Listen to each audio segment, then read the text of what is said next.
Mmm. They're garlic cheese. Mmm. That's amazing. It's the garlic and the cheese. I love garlic. This is so amazing. All right, I am making some cheddar muffins.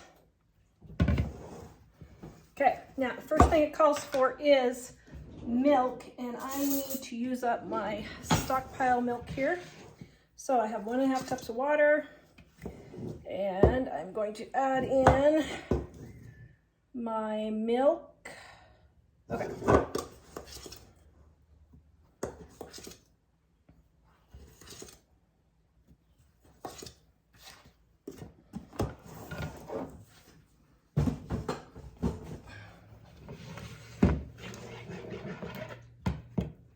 Got my milk.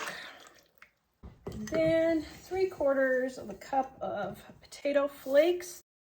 Potato flakes is what makes them fluffy. An egg. And my cheddar cheese. And I'm not even making this remotely close to the recipe. You're supposed to bring the milk to a boil and put in your potato flakes. Oops. That's okay. We're just gonna keep going. All right. We're gonna let that rehydrate the potato flakes for just a little bit. Oh, you guys, you gotta love me anyway. Thank you for loving me anyway. Okay, we're gonna let that sit for like 5 minutes and let the potato flakes rehydrate.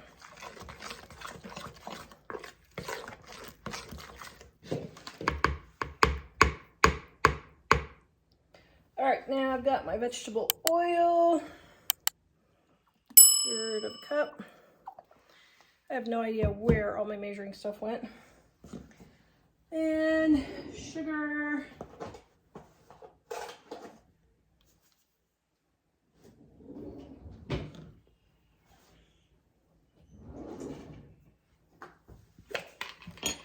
And baking powder.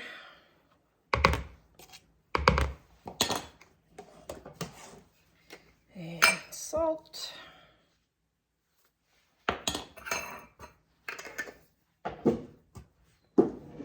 And parsley. And I don't have any chives, but I've got some dried onions, so. They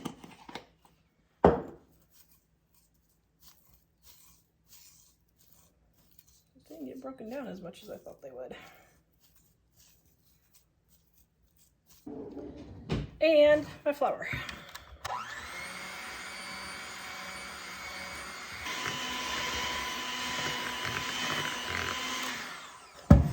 And because Mike likes garlic, this isn't in the recipe, but it's a variation you can make, I'm adding some garlic.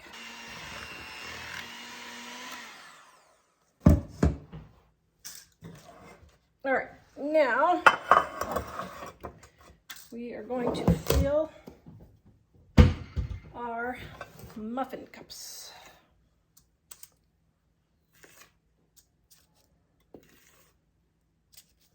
Okay, then we're going to throw these in the oven.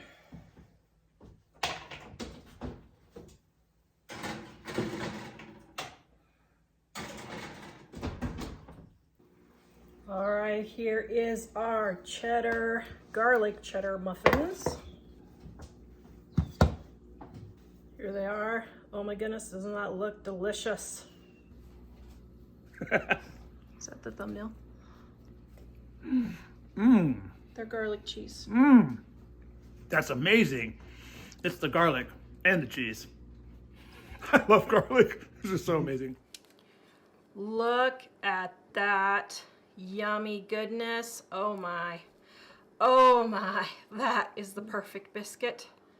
This recipe uses self-rising flour that already has the baking powder and salt in it. If you do not have self-rising flour, all you have to do is add your salt and baking powder, not soda. This is how you measure baking powder. You put it in there, scrape it along the side, just like so.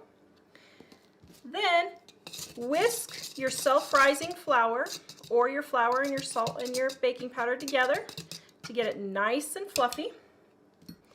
Then we're going to measure our shortening, and here's an easy trick for measuring shortening. I need 1/4 cup of shortening.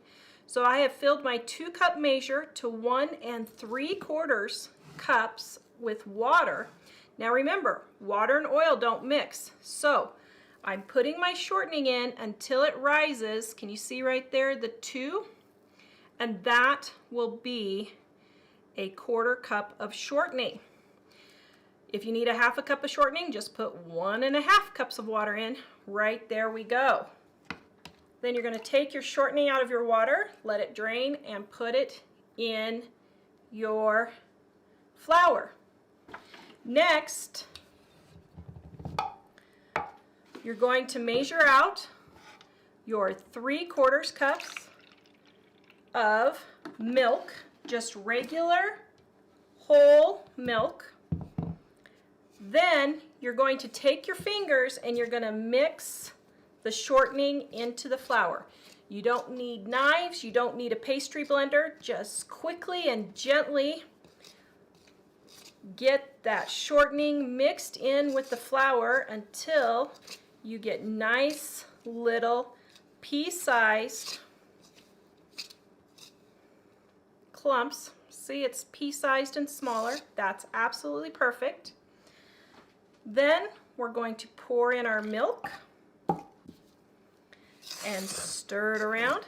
Now you want this to be a fairly sticky dough. You don't want it too dry. If it's too dry, add 1 to 2 tablespoons of milk until you get it to a nice consistency. If it's too sticky, then just add a little extra flour.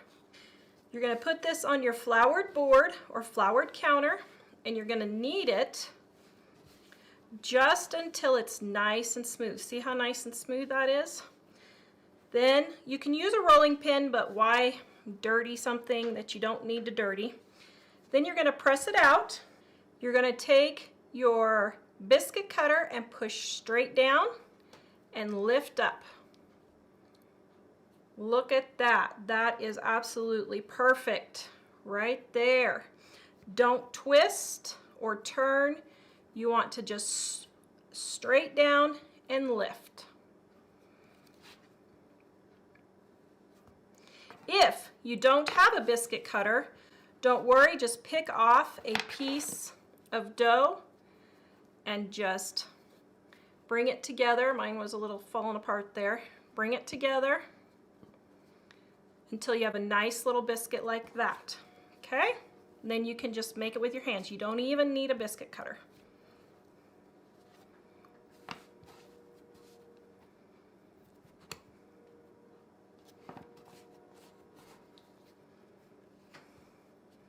Okay, and there's our dog biscuit, as they call it.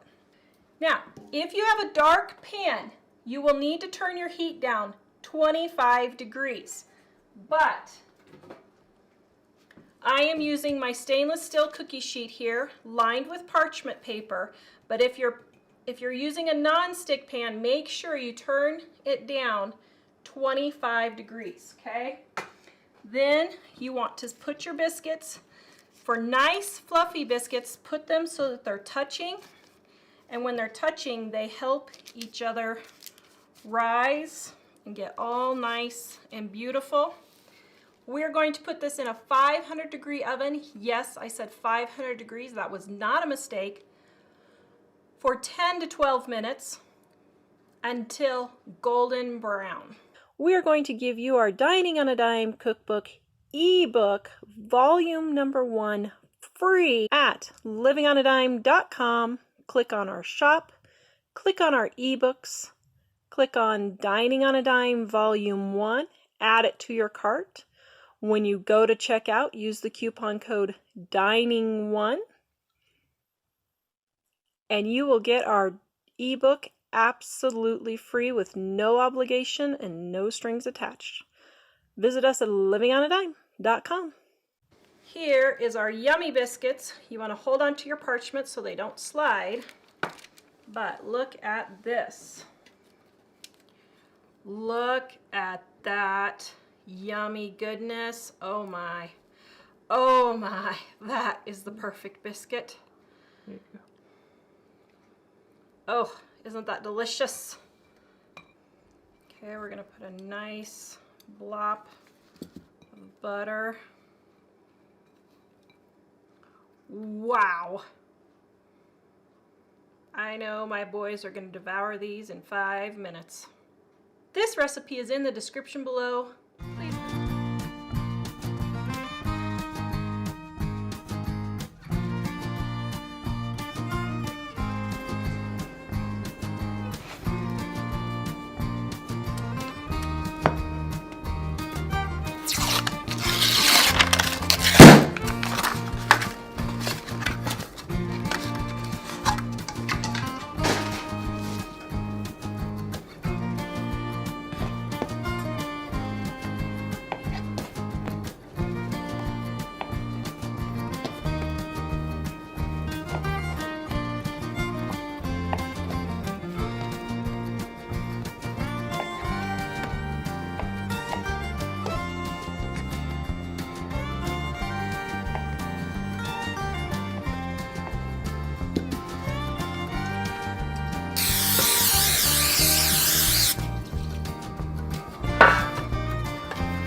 This video is brought to you by our Dining on a Dime cookbook.